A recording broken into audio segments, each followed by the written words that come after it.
Hi friends, welcome back to God's Garden Bench. My name is Jenny. In this video, we're going to be planting in the arbor garden specifically. So we're planting some flowers, we're getting some beds ready for more flowers, and I'm really excited about it. I'm excited for you guys to be here. I garden in Southeastern Virginia. My zone is 8A, so it's just starting to get really warm here. Our estimated last frost date is April 1st. Although the last 2 years I have had a late frost and it's gotten me both years. This year didn't get me quite as badly because I waited a little bit longer to plant out stuff, but I looked at my 14-day forecast and there was no freeze on the forecast, so I went ahead and in this video you're going to see me seeding some flower seeds, and then 2 nights ago it froze. So you always want to make sure that you are mindful of that. Your estimated first frost date is just that. It is an estimated first frost date based on records they've been keeping over a certain amount of years. So try not to get caught in it like me. I get so excited about planting stuff in the garden, and I, like I said, have been caught by it now 2 years in a row. So next year I will probably be waiting until the end of April to be planting anything out. But let's be honest, we'll wait until next year and see if that actually holds up, because once again, I get excited about planting stuff in the garden. Now, I did just cover them with a light like frost fabric, and they seemed to be perfectly fine, which you guys will be getting to see in one of the next videos, which is going to be a garden tour. All right, so here you're going to see me getting our functioning wheelbarrow out of the space that I had it by the log garden, where I filled it with some horse manure compost. And I'm going to bring it up here to the arbor garden, where I'm going to fill the 2 non-functioning wheelbarrows as planters. So that's what you're going to see me doing here. I'm getting the other wheelbarrow out. I'm trying to set it, trying to figure out where I should place them, making sure that they line up, because I know that as soon as I fill them with soil, they are not going to be movable at the same capacity. So you're seeing me setting these up, making sure that they look good in the space, making sure I don't need to move anything, and making sure that they're secure-ish on the ground. They are a little bit rickety. I am hoping that they actually survive having soil in them, having water going through them and moving through them every day to every other day. I'm really hoping that they don't become so heavy that they just collapse one day and I walk out and they're on the ground. So as you can see, I'm not filling these wheelbarrows up completely all the way to the top. My hope is that the plants are going to grow up and out and over the sides. All right, so now it is time to plant the wheelbarrow planters. So you're going to be seeing me, what I'm going to do is I'm going to water the soil really well. This is actually on a different day than I was filling the wheelbarrows. So the soil dried out a little bit. We've been having some warmer / hot weather. And so I'm going to water the soil really, really well to get rid of any air pockets, and also to aid in germination, just making sure that the soil is completely saturated. I will then water it again after I plant the seeds, just once again to make sure that the seeds settle, to make sure that they're completely covered with soil the whole way around them, once again to aid in the germination. So you're going to see me doing that first, and then we go ahead and plant. Now what I'm going to do is I'm going to be planting nasturtiums around the outside edges, and then petunias and marigolds in the middle of the red wheelbarrow. Now, I don't believe I have petunias in the green wheelbarrow because I used the entire packet in the red wheelbarrow. And so that's what you're going to be seeing me doing. So you're going to see me doing a couple different seed sowing techniques in this video. I'm still trying to figure out what works best for me as a gardener, as well as for the soil type that I plant in, as well as for the germination and the seed types that I'm planting. So you're going to see me, sometimes I'm just going to sprinkle it on top of the soil and then press down really hard, as with the petunia seeds that I planted. As you could see, they were teeny tiny. And then sometimes I'll sprinkle the seed and just push them into the soil, cover it with a little bit of soil. Other times I will make a trench or a hole and plop the seeds in there that way and then cover them up. I'm really just trying to figure out what works best for me in my garden and for my gardening style, as well as for the plant or the seed that I'm planting. So this time I'm going to rub the seeds on the cinder blocks right here, or these pavers, to see if I get any better germination. It does say on the back, to aid germination, rub seeds with a nail file. So I'm gonna use this as kind of the same thing and see if I get a better germination than I did in the red wheelbarrow, because I didn't do any of that. So we'll see what happens. And I'm also going to put more seeds in one spot in the green one. And I kind of wish I had done that in the red as well, but we shall see.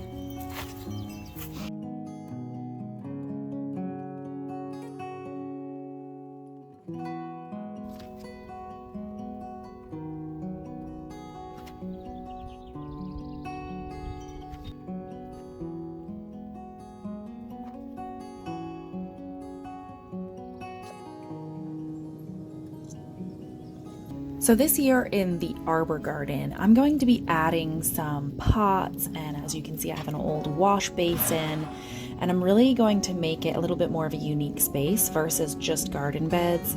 Now, in years past, I very much enjoyed the clean space of the garden with no other pots and stuff. So, but this year I really would like to try out putting pots and wash basins and fun things that I can find, on Facebook Marketplace and maybe even antique stores. We have a little antique store here close to us that I have not visited yet. I'd really like to go there. So just making it a really fun space to be in, as well as beautiful with flowers and vegetables and all of that as well, but things that really bring me joy and peace. And so you're going to see me building the arbor garden out in that way. So in this clip, what I'm doing is I'm unloading some other pots and I'm trying to figure out where to place them so that they look good. It is definitely a little bit harder to picture where things are going to look good when they do not have plants growing in them.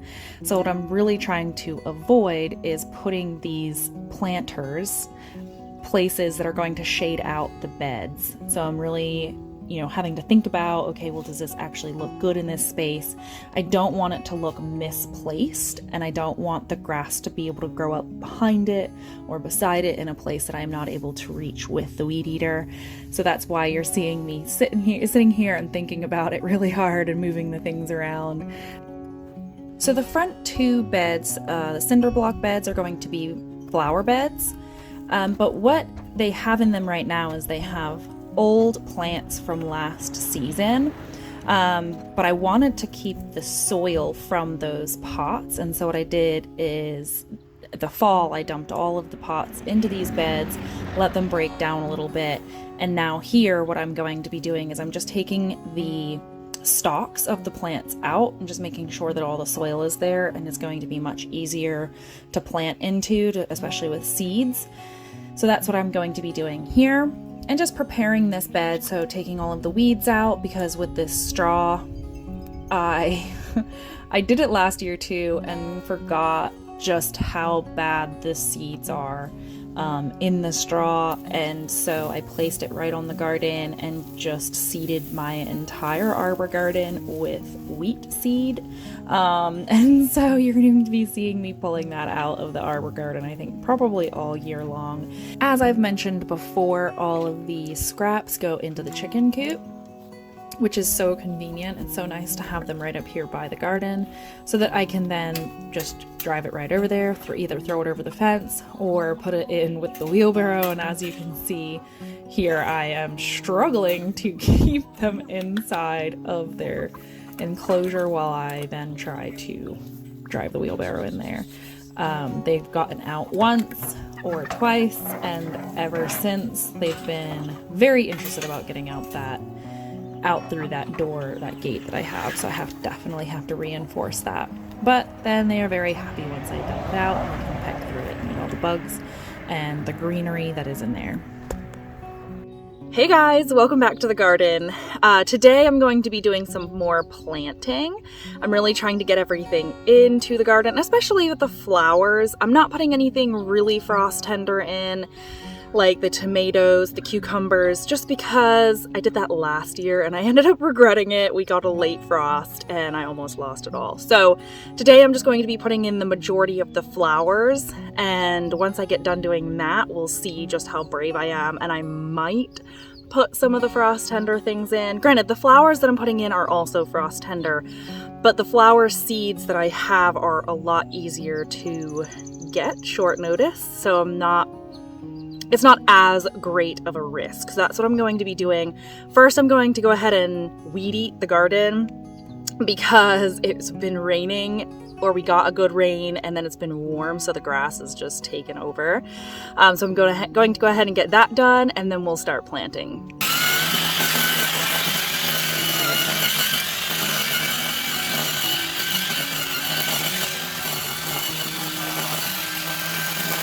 This bed is going to be one of the sunflower exclusive beds, although now that I say that, I do have daisies up here in the front corner. But as far as the seeds that I'm planting this year, it's going to be all sunflowers.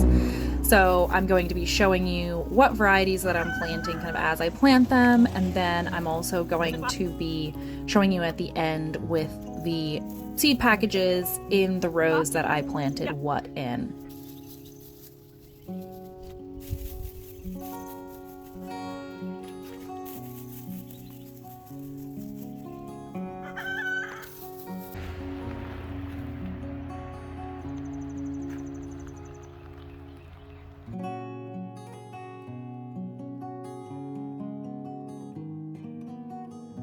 I'm planting the seeds pretty densely, and I think I mentioned this in a different part of this video as well. I'm planting quite a few seeds in each spot in hopes to get a good germination rate. I've planted these seeds before. They're a couple years old, and I didn't get great germination. Granted, they were not planted into rich soil like they are going to be planted this year, so my hopes are that this year they are going to do much better.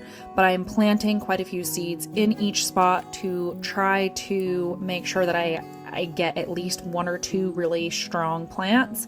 And then if all of them germinate really, really well and they're doing well, I'll then either transplant them to a different spot in the garden, or I will thin them out, which is heartbreaking to do, or I'll thin them out and maybe give them away. All right, moving on to the front sunflower bed. We are planting exclusively sunflowers in this front bed as well.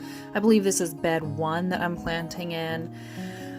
All sunflowers, and you can see the varieties that I am planting. Once again, seeding them heavily in hopes that I get the best germination. And I will show you which varieties are going where. I mixed up where I planted some of them this time to hopefully get some diversity in color, and we'll just see how it looks. I'm really excited for these sunflower beds. I think they are going to be absolutely stunning. So I'm just gonna kind of sprinkle these in and around where the existing plants are over here, based on what their height is. So I turn it over, I look at the back, and I see what the plant height, expected plant height is going to be, and then I decide where I'm gonna put them in the bed. Now, because I'm planting in and around other plants that are already here, it makes it a little bit more difficult, but actually kind of not, just because it's you have less to worry about, you have less to plan. And I do get a little bit overwhelmed by analysis paralysis, where I'm like, is it gonna work? Should I put that there? Is it gonna look pretty? And so while I'm planting, I just kind of go with it. And that's why a lot of times I'll make the plan inside on paper, which is what you're gonna see. And then when I get out here and I'm actually going through the seeds, I see it and I'm like, nope, I think that will look better there, and that will look better there. So one year I will learn that doing the plan on paper might not actually serve me, but even now that I'm saying that, I think that it does serve me in a lot of ways, because it gives me a base plan, and then when I come out here, I can actually go through the ones that I planned and say, you know what, I think I would like that better. So it is kind of a checklist process for me. So garden planning is such a fluid thing, especially for me.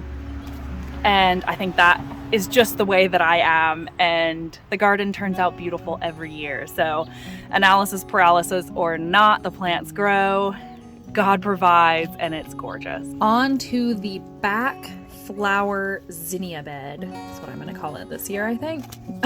So you can see that I'm planting cosmos, different kinds of zinnias, as well as marigolds. Now there's already perennial flowers or perennial plants growing in this bed. So I just plant it and kind of disperse the seeds in and around those plants. And I'm hoping that they're all going to come up and play really well together. And it's going to be beautiful. I really do not know what the other plants are that are growing. I don't know how high they're going to get, how tall, how bushy. So it is a little bit of a gamble as to what is going to go on in this bed. I have gladiolas once again back here at the back of this bed that are popping up. But my hope is that those are an earlier plant, and so they'll come up, they'll flower, and then they'll die back right as the cosmos are coming up beside that. So I'm hoping that once again they play well together and the cosmos don't drown out the gladiolas, and by the time the gladiolas are done, then the cosmos will be really taking off. So as I'm seeding my beds and planning for my beds, but mostly actually seeding, putting seeds in the ground, I like to pack my beds pretty full. Now on the back of your seed packet, there's going to be instructions for how far apart you should plant each plant, how tall it's going to be, the sun requirements, planting times, from like April to May or whatever for your state or where your region is.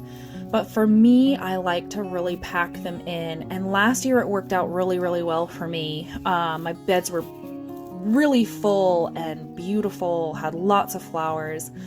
So I like to take advantage of every little bit of space that I have. But I also want to respect what each plant needs as well. If I pack them in there too tightly and see too many seeds, and they're going to rob their neighbor or neighbors of all the nutrients, and so I could end up with kind of puny plants if I don't have enough nutrients in the soil for all of them to thrive. So you have to kind of know the soil that you're planting in.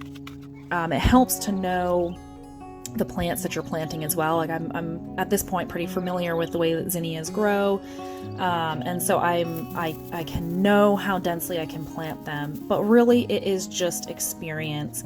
My recommendation is to go based on the seed packet, or use the seed packet as a suggestion, and then kind of go from there and experiment within your own garden and your own gardening style. And so you're going to see me doing that a lot in the garden in general. And I've had really great success with it so far. Okay guys, we are going to do the exact same process in this last front flower bed. I'm going to move the straw out of the way. I'm going to decide which flowers I want where. Mostly, I believe I'm planting zinnias in this bed, and then I did helichrysum as well. But then there's also some gladiolas in this bed. But I'm just doing the same process. I'm going to look at the colors. I'm going to look at the specifications for the plants, which is how high they're going to get. I'm going to put the highest ones at the back, and then the less tall ones in the front. And then I'm going to show you what it looks like at the end. Now I'm going to speed me up so that I go super fast and do a lot of work in a less amount of time.